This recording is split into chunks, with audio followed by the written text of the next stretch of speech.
Hello, everybody, and welcome in to the Galloway podcast. The Galloway podcast and the Mean Streets podcast are really one and the same. And when we talk to announcers and broadcasters and do interviews with media personality, and today a very special guest, PA announcer Jonathan Sanford, we kind of refer to our podcast platform as back to the Galloway podcast. The Mean Streets podcast stays strictly within the college basketball world. But like I said, I'm William Galloway. I've been in the media for about 10 years, been doing PA announcing for 10 years, going back to my high school days. And I have, I think, one of my favorite guests ever today, Jonathan Sanford, the voice of not only DKR and the Texas football home games, but the Houston Rockets. He's done San Antonio Spurs. So, Jonathan, thank you for taking time out of your busy NBA schedule. We're in the college football off season, but joining me now and talking a little bit about yourself and your career. Well, first of all, is there really an off season for college football anymore? I mean, spring practice is already underway. I know at Alabama, getting underway here at Texas. It's incredible the way that football has become kind of a year-round deal, especially with recruiting now, with NIL. It's overwhelming how much college football has become a year-round kind of sport. But no, Jonathan Sanford here, as you mentioned, I'm the voice of the Texas Longhorns inside Darrell K. Royal Texas Memorial Stadium in Austin, Texas. Also the voice of the Houston Rockets inside Toyota Center. William, you and I go back a long way. I have really been blessed to watch you come up from high school and now through college and now in the professional world doing your thing, and I'm proud of you. It's an honor to be here with you this afternoon. Well, I appreciate it. I started this podcast back in college as a way to make connections in the media and extended industries, multimedia and external and things like that. And finally getting the chance to talk to you. I've sent you my work over the years for critique and feedback and, the good, the bad, and the ugly. And you've been nice. I remember the first time you came across my Twitter timeline, I was like, is that the voice of the Houston Rockets that just liked my content? That is awesome. So talking to you today is a privilege and appreciate your friendship over the years. Jonathan, let's go talk about you here for a second. Tell me about your career and your journey through PA announcing, and you've done a lot of different things, and you and your family live in Texas. But tell us who Jonathan Sanford is and kind of your journey, what led you up to this point, and we're now recording in March 2025. Yeah, I grew up there in Alabama, in Jasper, Alabama. I married a Texan, and they have a saying here in Texas: if you marry a Texan and you move to Texas, you got here as quick as you could. That's just the way you kind of put yourself in the good graces of Texans. And so I married a Texan, my wife Jennifer from Austin, Texas, and moved here back in 2003. I had already been doing some public address announcing at a high school and small college level, but it was always my dream. Since my early childhood, my dream was to one day be an NBA announcer. However, growing up in Alabama, it just seemed like such a far-fetched idea. I had those dreams of maybe one day being a public address announcer for the Crimson Tide. But, God had different plans. He allowed me to meet a Texan and move here to Texas. In 2011, my wife and I made the move to Austin, Texas, and I learned about the public address announcer opening with the San Antonio Spurs. And I was really just in shock by the fact that the opportunity was there. But the way it all played out is a great story. So we moved to Austin. I was really not known by anybody. And William, in this profession as an announcer, if nobody knows you, the opportunities are going to be few and far between. Right. So I went down to the local independent school district, Austin Independent School District, and I introduced myself. I said, hey, I'm a public address announcer. I'd love to announce at one of your stadiums for your high school sports or your basketball or baseball, softball, whatever you've got. I'd love to get in there and get busy announcing. They said, well, hey, can you fill out an application, go to the background check, all the 9 yards? I said, sure, I'll be glad to do that. So I did all that, turned it in on a Thursday. That morning I walked in, turned it in, I left, went home. About 4:30, my phone rang. And it was one of the athletic directors there by the name of Wade Johnston. He said, listen, our public address announcer for our area track and field meet has gotten sick, and we don't have somebody ready to step in. Would you be willing to move quickly and get here by 6 p.m. to announce our area track and field meet? I said, well, let me see if I can find a spotter, which ended up being my father-in-law, and we'll head that way. So we went there that night. I did the track and field meet, and I was walking down the stadium steps after that.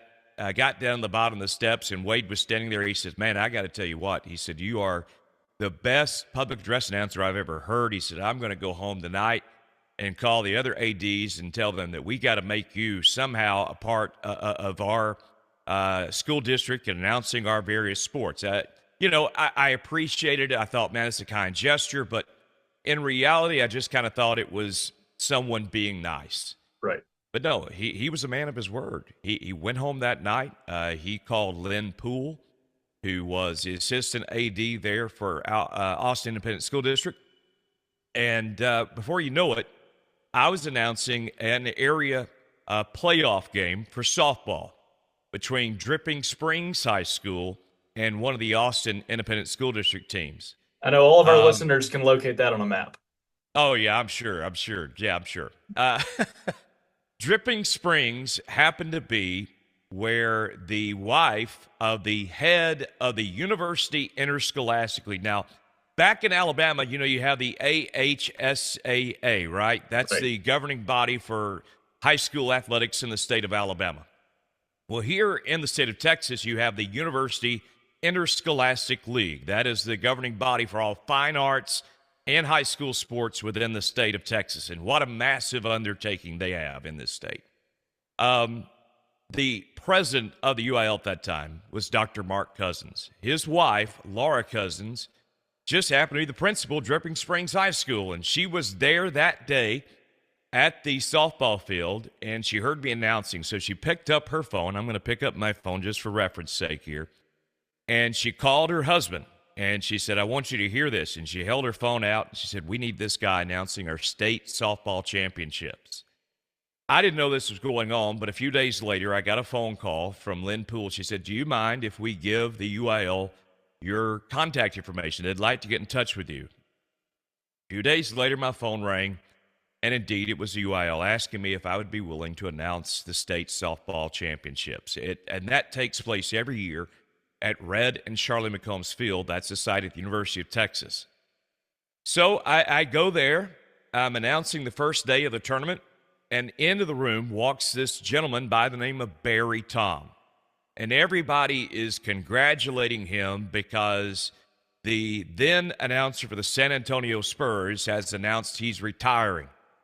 So Barry Tom has been working in that organization for about 6 seasons in their developmental league team, which is now known as the G League, right? You've heard of the G League. You've got the squadron there in Birmingham, right? Oh, yeah.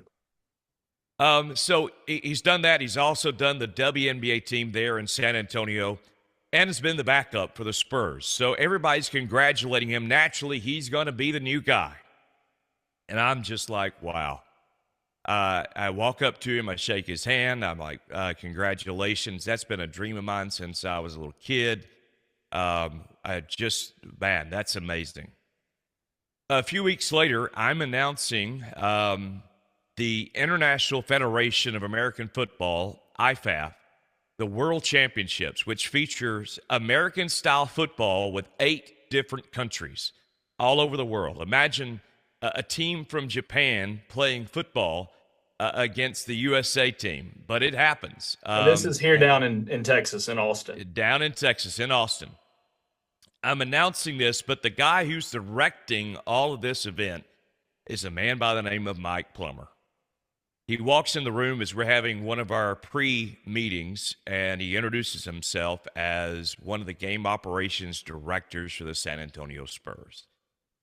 And after the meeting, I said, hey, I just want to congratulate you guys. I met your new public address announcer, Barry Tom, the other day. Congratulations. And he said, no, that position hasn't been made official yet. He said, it's still out there. I was like, okay, well, I apologize. Maybe I misread the situation. I know everybody was kind of congratulating. He goes, yeah, well, I mean, naturally, he's been here a long time, and he's paid his dues. Naturally, he would be one of our top choices. Okay, so we get done with one of the days of the tournament, and Mike walks up to me, and he says, I got to tell you what. He says, man, you need to go home and go on our website and fill out the application for the Spurs public address announcer position. I said, really, Mike? You think that? He goes, yeah, your voice, you need to do that. I go home, and William, I pull up the website, right? And at the bottom of the application, it says you have to have 3 to 5 years of NBA experience. William, how many years of NBA experience do I have? I think at this At point, that you're at point, a goose egg. that's right, the big goose egg. So I didn't even send the application in. I said, no, there's no way. I don't have that. Maybe Mike misunderstood the situation or something. So the next day I go back, and Mike goes, hey, did you fill out that application? I said, no, man. It says I need to have 3 to 5 years NBA experience. I have none. I said, all I've done is high school and a little bit of college ball. I said, no, I don't have any NBA experience. He says, I don't care. He says, you need to go home tonight and fill that out. So I go home that night, I fill it out, I hit submit, and it goes to the next page, which asks you to submit a demo. Oh, yeah. William, you know, in this profession, if you've done high school ball, quality recordings of your announcing, especially 15, 20 years ago, it's hard to come by. Yeah. It might be your spouse or a family member in the stands with a camcorder right at that point. Yeah, exactly. So I'm like, I don't want to submit some demo of me announcing some high school here in the state of Texas where, you know, the sound quality is terrible. I don't want to send that in. So I was able to submit the application without the demo, but I had a deadline of the end of June to submit that demo. Well, I procrastinated, and I procrastinated. And William, I procrastinated because in my mind, I didn't have a demo that I felt good about. And I was just going to leave it. I was just not even going to send one in. And the last day, my wife comes into my studio room, and she's like, Jonathan, have you submitted that demo? And I said, babe, I'm sorry. I just don't feel good about it. And I said, really and truly, I don't want to get my hopes up. I've been dreaming about this my entire life. I don't want to get my hopes up and then get let down. I said, I just don't know if I can take that. Yeah. And my wife, who was an E5 sergeant in the Army, that came out of her. She said, you are going to submit a demo. You've got to. You're going to regret it if you don't. I'm like, okay. So I got the idea. I took a playoff game from the Spurs, and I recorded myself as doing the intros of the San Antonio Spurs from that playoff game with the music that they used during that playoff game. And just a few of my in-game calls, I did it all in my studio, mixed with the music and everything, and I sent it in. And I tell you, honestly, William, I wiped it from my mind. A few weeks later, I got a phone call. They played my demo for the executives in the organization. They said it was a game changer. We want you to come down and meet with us. Well, long story short, it ended up that season, that coming season, that they asked me to take over their G League team. At that time was known as the Austin Toros. And I did that for one season, and the next season they made the swap. They moved me down to San Antonio and moved Barry back up to Austin. And that's how I became the voice of the San Antonio Spurs. 2016, my wife developed cancer, a very rare form of cancer, a very aggressive form of cancer. Fought that between 2016, 2017, 2018. I decided to step down from the San Antonio Spurs to move my family here to Houston. I wanted to be near what is known as one of the greatest cancer hospitals in this entire country, MD Anderson. Just the thought of having that close by in case my wife's cancer were to return and become a big issue, to have that right there close by meant a lot to me. I've got 5 kids. Losing my wife just didn't seem to be an option at all, and still isn't to this day. So I lost an opportunity that I dreamed of. There's only 30 of these positions in the NBA, right? You give up one, and I didn't want to, and they didn't want me to leave, but I knew I had to do what was best for my family, so I did it.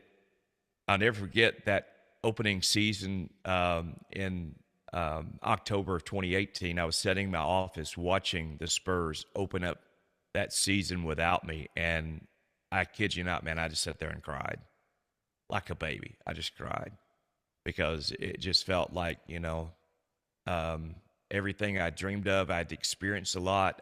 I was grateful to God for everything I experienced, but, that they move on without you. That's the world that we live in, right?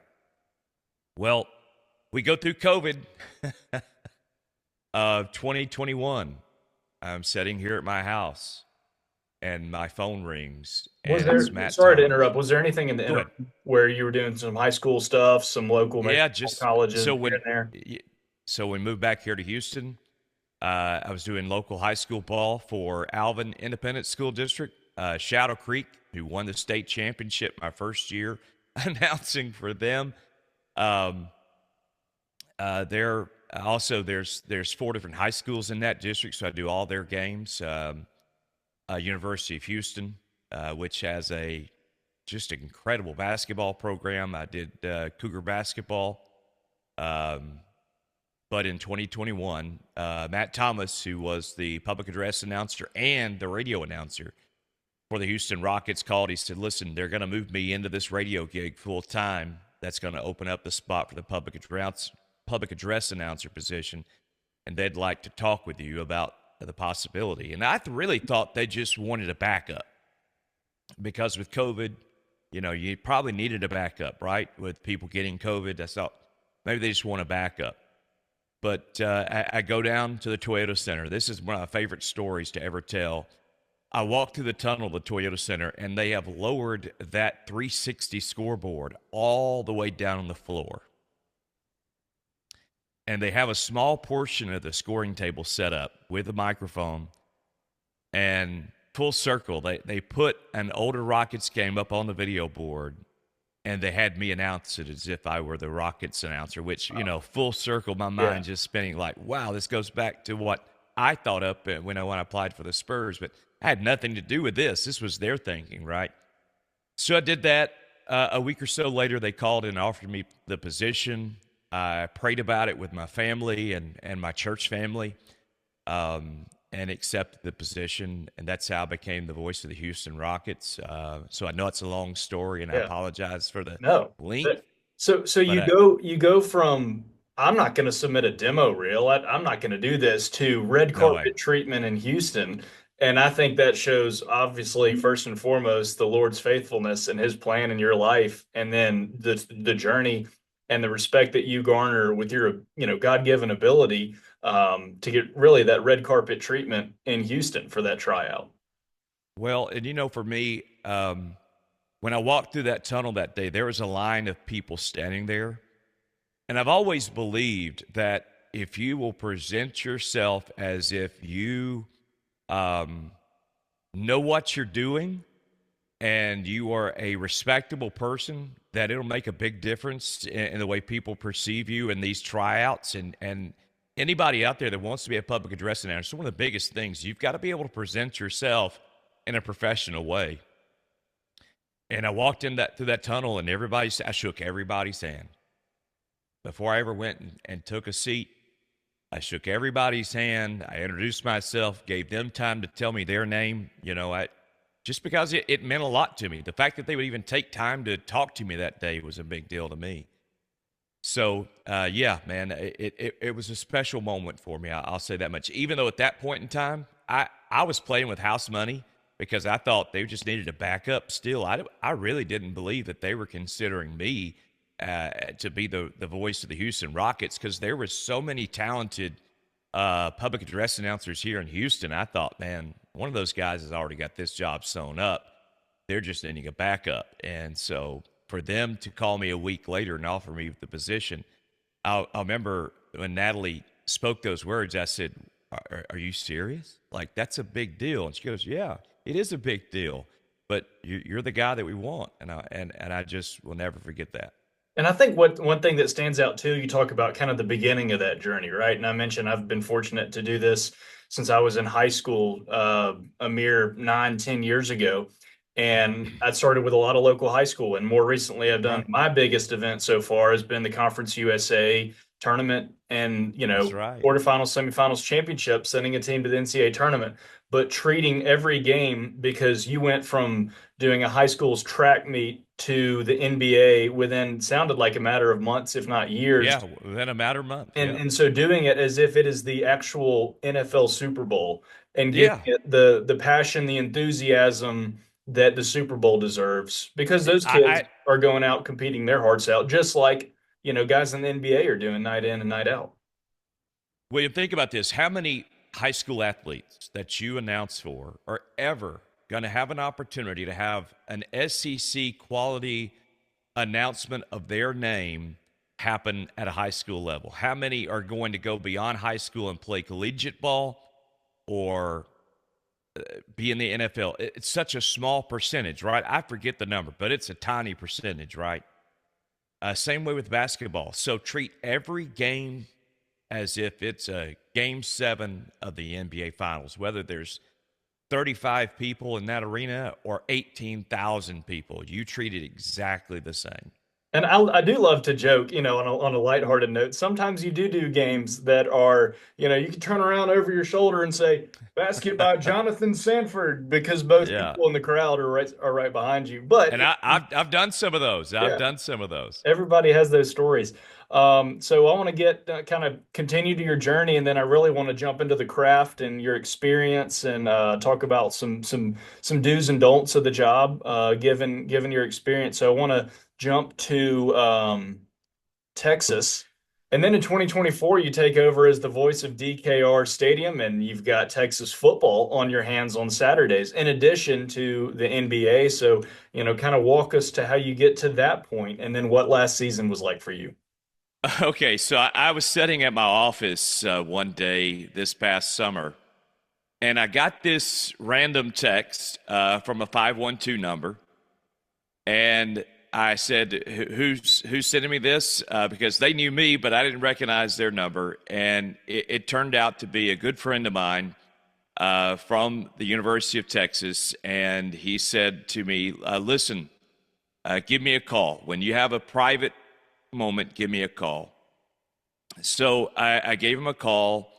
He is what I would describe as the host for Texas football games. He's down on the field announcing during Texas football games, during the timeouts, the promos, and all the various things that go on during a timeout that if you're not at the game physically, you don't see. If you're watching on TV, you're seeing commercials, but during the timeouts, you've got hosts and other events going on the field during those timeouts. So he says, listen, Texas is considering making a change with their public address announcer this fall.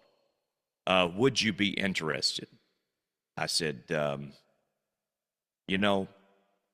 it's been a dream of mine to be a public address announcer for an SEC football team my whole life. It seemed like it's always been far-fetched, but man, yes.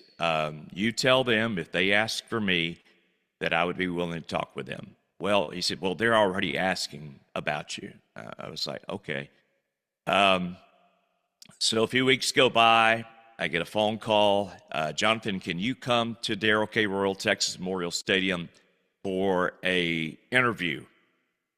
So I said, okay. I go to the stadium. I go up into the press box, the famous press box there at Darrell K. Royal Texas Memorial Stadium. They have the setup, the microphone, everything set up for me there. And they hand me a script. I've never seen this script before, so I'm sight reading, right? Yeah. But it has typical game day reads and things that you would expect at an SEC football game. They said, announce this.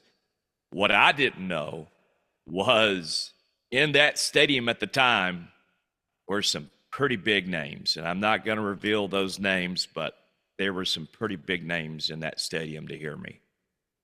I do my thing. They shake my hand.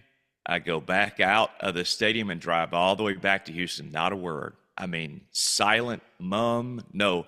Hey, man, you did a great job. You're going to be the voice of the Texas. Nothing. Just Dead silence.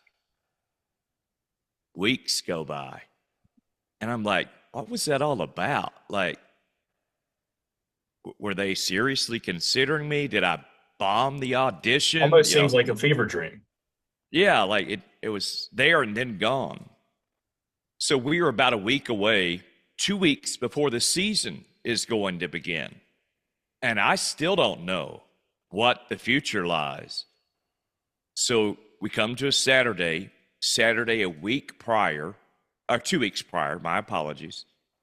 And they call up and say, we'd like to offer you the position to be the public address announcer for the Texas Longhorns. And of course I said yes. I mean, absolutely. So the next Saturday I go, and you know how a lot of college football teams will have the Saturday before the season starts, they'll have what they call a walkthrough. That's where, especially if you got a younger team, you take all the players through what a game day experience is going to be like, from arriving at the stadium, going through all the pregame drills, what you expect. You want those players to have everything knowledgeable, so there's no surprises on that first game day. And the same way with me, like we went through everything, the opening, everything about a Texas game day. And they played a scrimmage right there in front of me. My own personal scrimmage, like it was really cool. So that was a week prior. So a little bit of background. Bob Cole is synonymous with Texas football. He's a legend. And I knew that voice like the back of my hand. There are two names in Texas football, voices. There's Wally Pryor and Bob Cole. It doesn't get any better than that. That's like the famous voice of Legion Field from my childhood. Simpson Pepper, right? Is that Simpson correct? Pepper, right. Like, it doesn't get any better than that. Like, that's what dreams are made of, to have that type of name, right? So I'm replacing an absolute legend. The good thing for me was that we worked out a deal so that Bob would continue to do the band at pregame, and those pregame, like the national anthem, the things like that during the pregame with the band. And then at halftime, take care of the band. And that way he would go on the road with the band wherever the team played on the road to announce for the band, which is a really cool gig when you think about it. Right. Imagine getting to go with Alabama. Imagine you getting to travel with Alabama wherever Alabama plays a game and announcing for the $1 Million Band. That would be an incredible gig. Absolutely. Don't you agree? Yes. So it's not like Bob was just, kicked out and left out in the cold, which meant a lot to me, because in my mind, I was thinking, what if I was Bob Cole? What if I had been that voice for that long at this major college and they just said, hey, this redheaded guy is taking your job? How would I feel? I tried to put myself in his shoes. That first game day, that first Texas game day, I walked out in the hallway and Bob Cole was sitting there. And man, I was just praying, please let this be a pleasant moment. And it was. And I'll never forget this. He comes in and he does the pregame. And during that point, I left the booth and walked down. There's this open window to the stadium. That's just the most beautiful picture in your mind of a college football stadium. And I watched the Jets fly over as the national anthem is being played. And I know it's time for me to go back into the booth. So he gets up from the seat and he's facing toward me.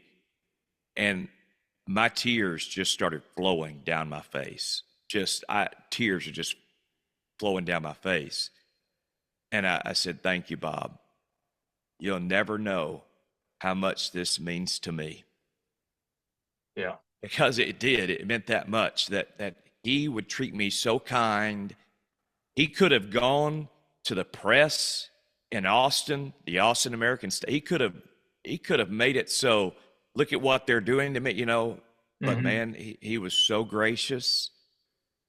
I could never repay him for the kindness that he showed me. And when he was standing before me that day, that legendary voice, I just melted like a little kid and cried before him. And I said, thank you.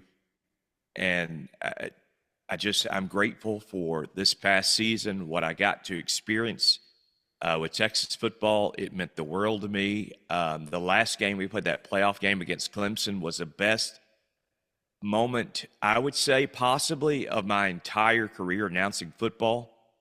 It's different. Announcing basketball and football are two very separate entities, right? But for football, that was the greatest moment of my announcing career, that game against Clemson. The atmosphere, the feeling. The first ever home college football playoff game, I believe. I think Yep, that was first yep, on the schedule. it was. And it was just wow. William, I know that you dream. You've got I a mean, dream. I've got big aspirations, and I've been blessed to have some, like I said, about a decade of experience: high school football, basketball, done I think even some volleyball, baseball, but also now a lot of college basketball. Okay. I'm going to put you on the spot. Sure, Okay, sure. I'm going to put you on the spot. I'm going to become the interviewer for just a moment. Okay, all right. Okay. I know you're a big Alabama fan. One of the biggest I know. If the Auburn Tigers called you up and said, the public address announcer position here at Jordan-Hare Stadium is available, and we'd like for you to be that voice, William Galloway, would it mean that much to you to wear some orange and blue and become the voice of the Auburn Tigers? Man, I've got this recorded, and I don't know. The Oh, answer is I don't know. It'd be a hard no, and especially I don't I'm not gonna pocket watch, but I'm you are sure not you are not going those to SEC incriminate game day yourself. checks look pretty good. You're not going to incriminate yourself either way, are you? No, I'm loyal to Alabama through and through, and I've had a chance to do an Alabama college basketball game, right? And it was a Yep, you sure have. quasi home game. It was a neutral site, but it was really for charity. Yeah, it was still an Alabama game. Home. It was a home game, but you let that shine through. Now I did, so I got to give a shout out to Knight Edie Sports Group. They do a lot of the event marketing and management, and have brought me on as one of their primary PA announcers, along with some other great people in Birmingham. But I don't want to say I tricked them, but I signed up for an available slot that ended up being a Mountain Brook boys basketball, where I worked for the Mountain Brook school system in Birmingham, Alabama, That's right. state semifinal game. And I've again had a relationship with these guys for 10 years. And the event manager is sitting over to my right, and he looks at me before the game. He goes, "How in the world did we get you on this Mountain Brook game?" And I said, "It only took 9 years, but I fooled you." And this was last year. But I did. It was a neutral site, state championship caliber game, and it was, I had to keep my partiality between Mountain Brook and trying to remember the team we were playing at the time. But Jonathan, to answer your question specifically, I think turning down an opportunity to call any type of SEC event, especially Yeah, home football, would be a hard no. yeah, it would be hard. It would be hard to turn that down. But like I said, I know you have dreams. I imagine that William Galloway would love one day to be the voice of the Crimson Tide I would in crawl Legion hands and knees Field, from or Birmingham to Tuscaloosa to have the yeah. honor to replace Tony Giles. That's for sure. And I love Tony. He does an immaculate job there, and it's actually very rare nowadays for the same person who does football to do basketball.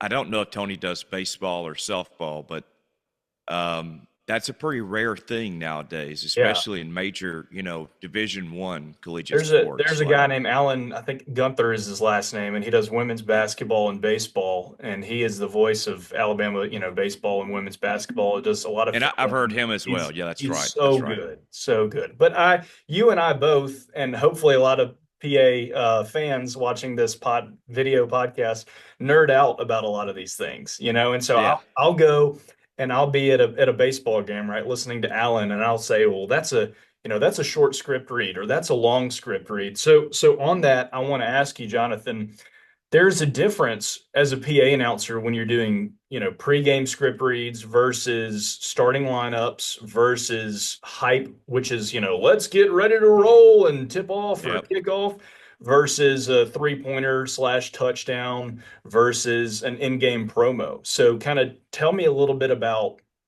because how you approach the reads really, because they all require different energy. That's exactly right. And this is one of the things I had to learn from a professional standpoint when I got the Spurs job because really I thought, hey, a PA announcer is supposed to go 100% all the time.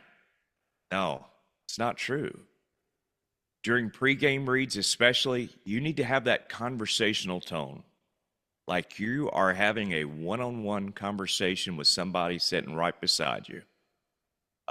This is not a radio advertisement read. This is a pregame sponsorship read or something of that nature that is to be done in a conversational tone. Yes, you want to be professional, enunciate properly, pronounce the words the way that they deserve to be pronounced, but you need to be able to have a different tone of voice, a conversational tone of voice as you conduct those pregame reads. Because if people hear you talk the same way from 45 minutes prior to kickoff or tip off to the end of the game, they're going to tune you out eventually. You've got to have different inflection, different tone to your voice, a different register of your voice at various points throughout the night so that people don't eventually begin to turn you off.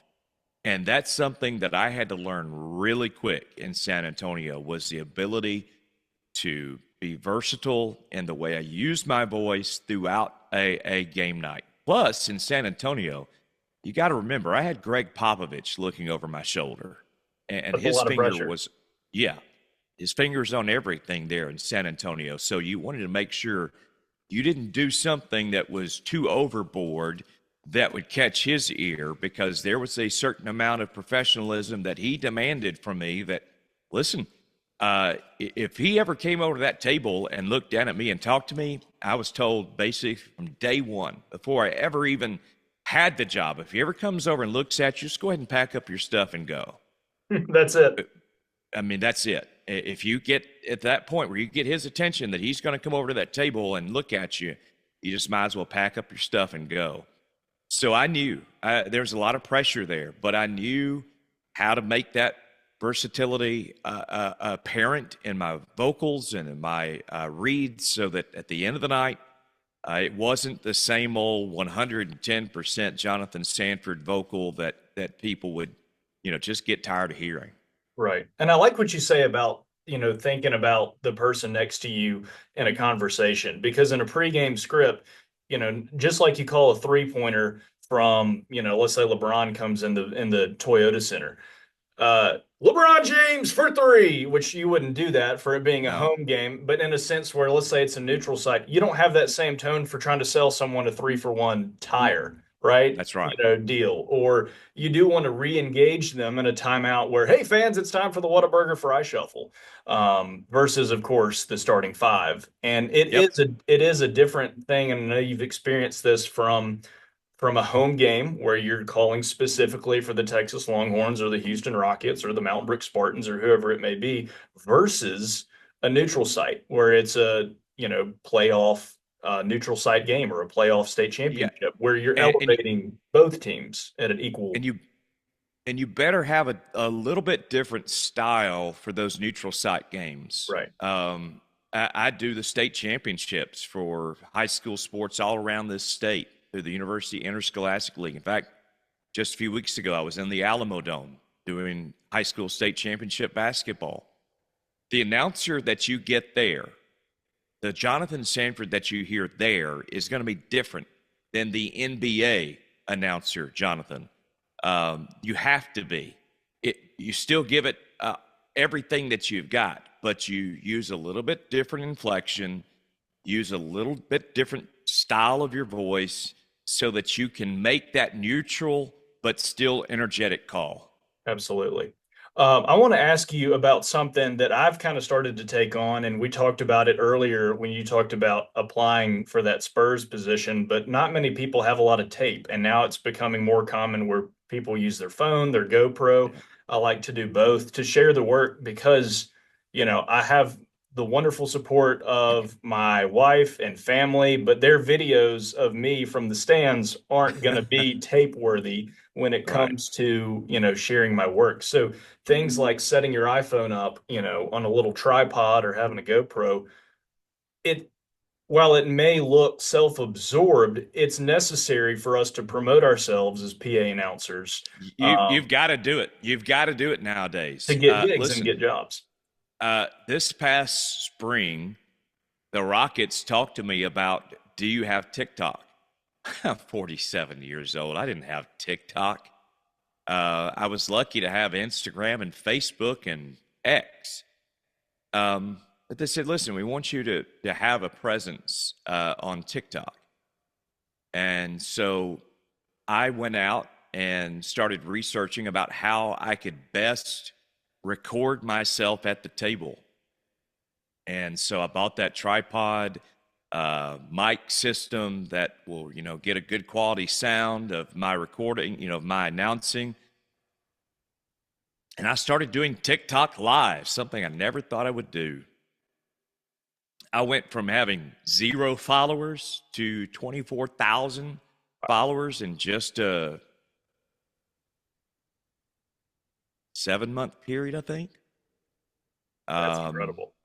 and part of that 7-month period was during the summer when I really wasn't doing anything. It wasn't until college football season and the NBA season started that I started really, seeing some real growth in my account. And I'll give you, for instance, last Monday night we had a game against Philly, and every organization is different. So I'd be very careful about this for UPA announcers. Every organization, every sporting group is different about live streaming and the rules regarding that.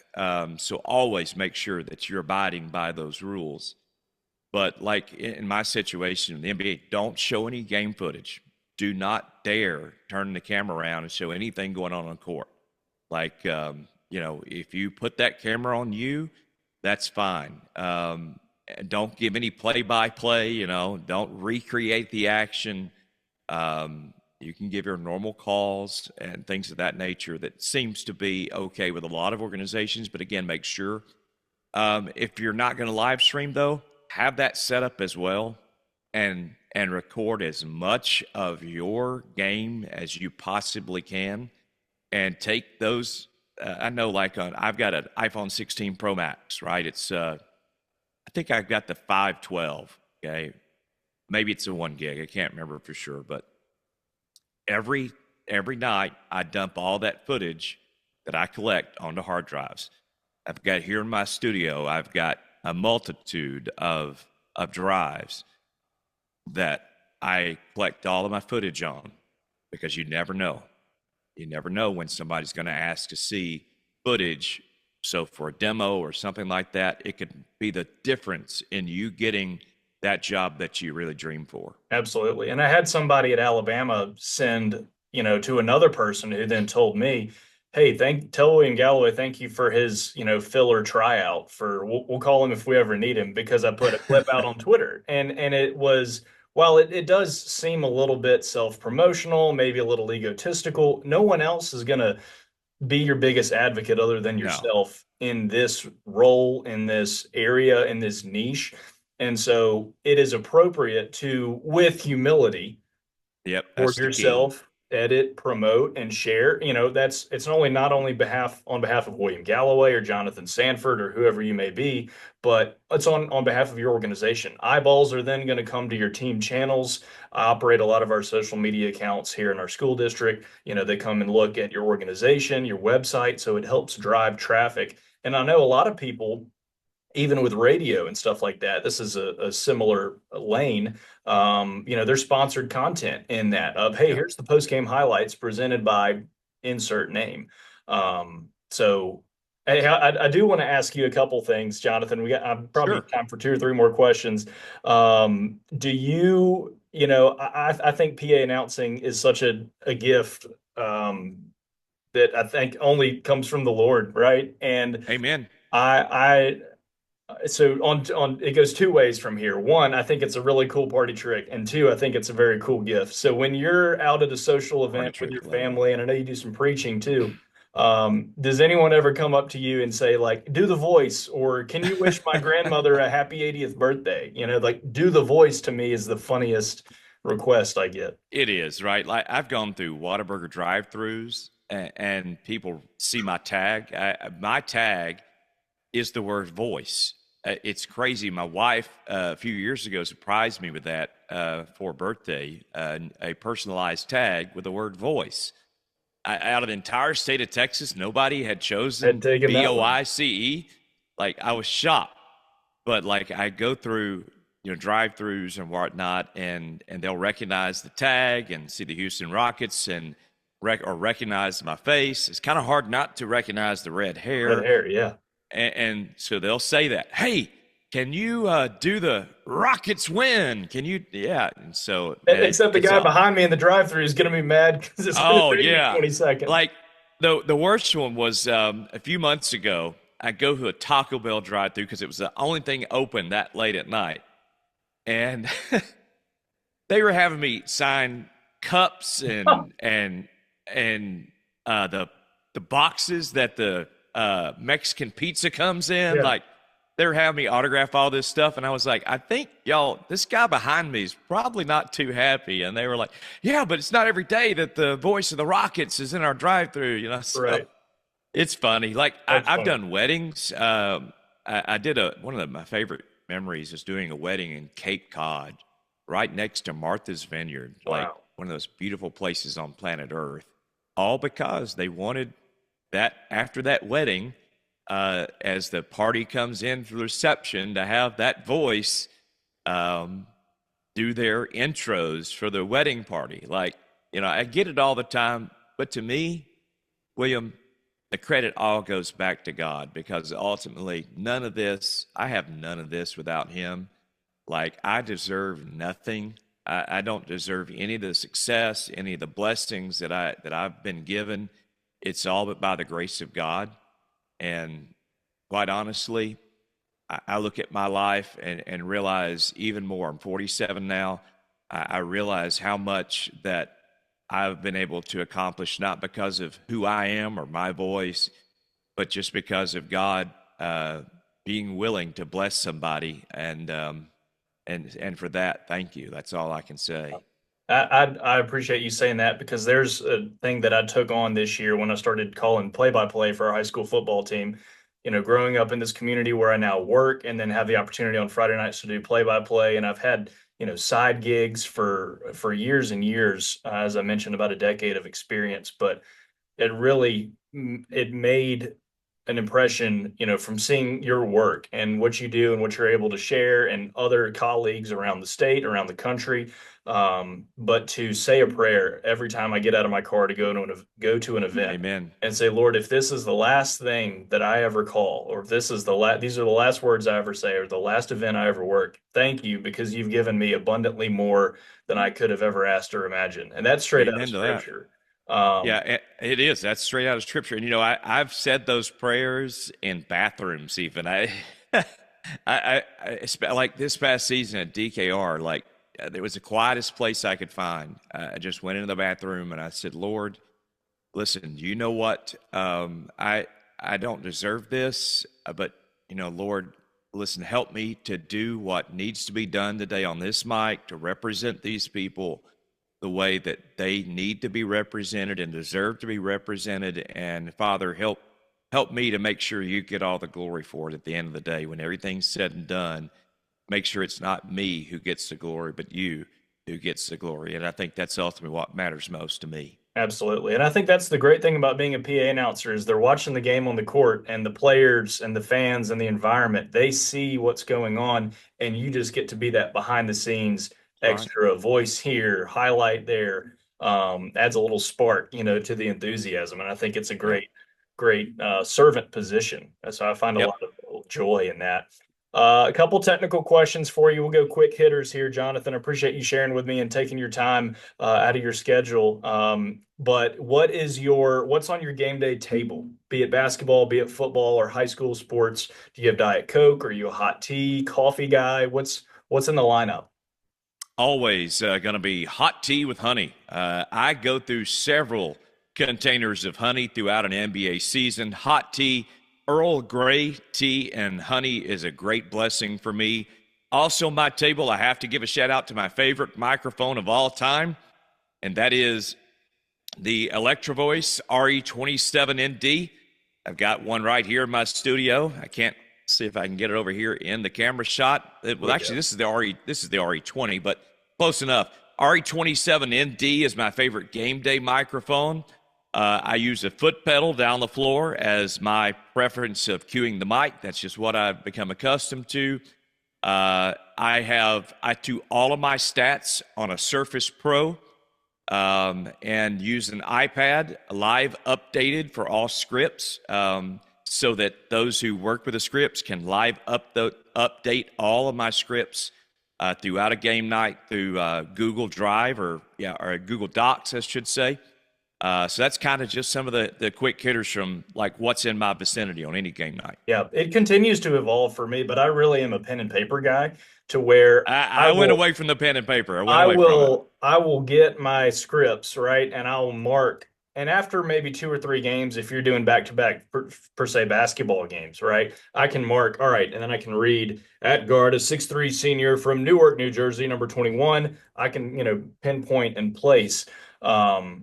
But if it's a one-off game, I really need to write out, especially for pronunciation. And that's, I think, the biggest thing I'll ask you about next, but is writing out, such and such name from such and such place. I did, I think, some Middle Tennessee women.